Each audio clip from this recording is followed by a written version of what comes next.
I told you so. I told you so. I told you we were going to find her. Good evening, and thanks for joining us. Anyone with information is asked to call Quinte West OPP while investigators focus on the how and why of yesterday's crash. Once again, the group is $14,000.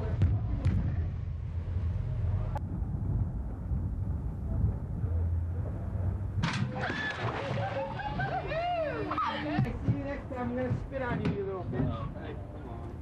Oh, when did that happen? There ain't no that means 150 cars in this line. I don't even want to talk to you.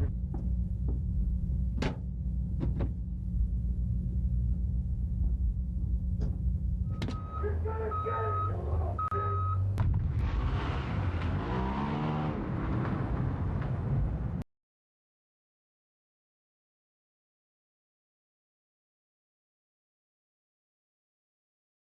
I changed my mind. I said, this is what I want to do.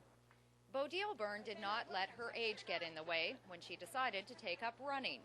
At age 63, the woman everyone calls Bodie signed up for a running clinic.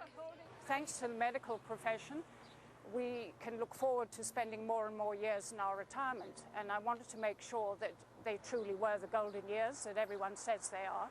And that was just the beginning. Bodie enjoyed running so much, she then decided she wanted to teach. Okay, stretch, stretch. You know how important stretching is?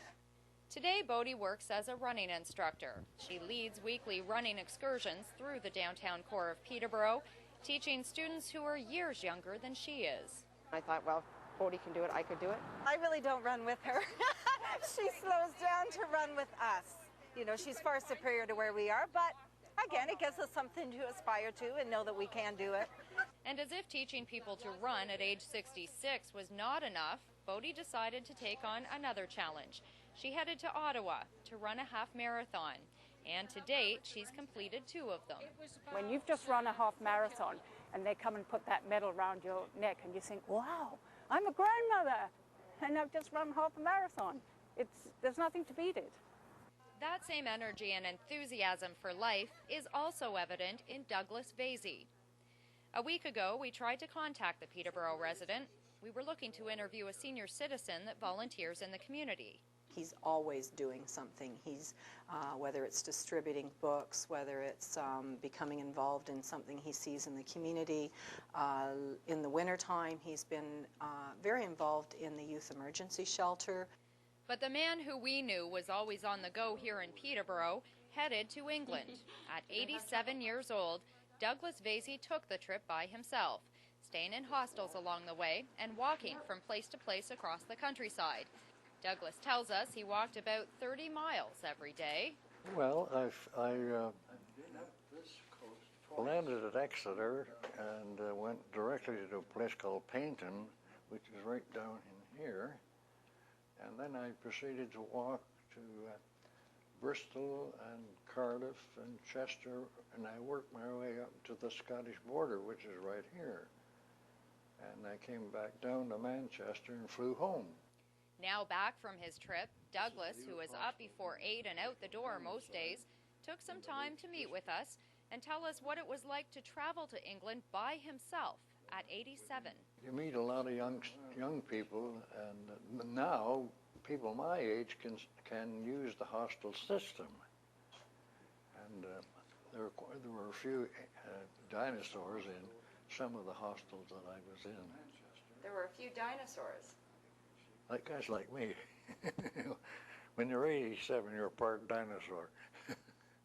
But that didn't stop Douglas from taking the trip on his own, even despite some hesitation from family and friends. Some people weren't too happy. They didn't think I would make it, but I did. He came back tanned, he came back fit, and full of more stories and another chapter that he's written in his life. And I think he plans on going back next year too. And while fitness and activity coordinators would agree that keeping fit in your senior years is a smart move, It keeps their mind alert, and I think it keeps their mobility more active. the woman who's been running 21 kilometers at age 66 and the man that has been walking 30 miles a day at age 87 would agree. They have their own reasons for staying active. You meet a lot of people, you get to make some really, really good friends.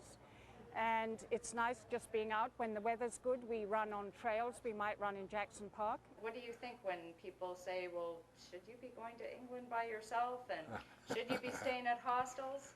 Well, actions speak louder than words, and because I enjoy walking, why not? My motto, I think, is do it when you can, and I can still do it. In Peterborough, Lisa Westlake, Checks Newswatch.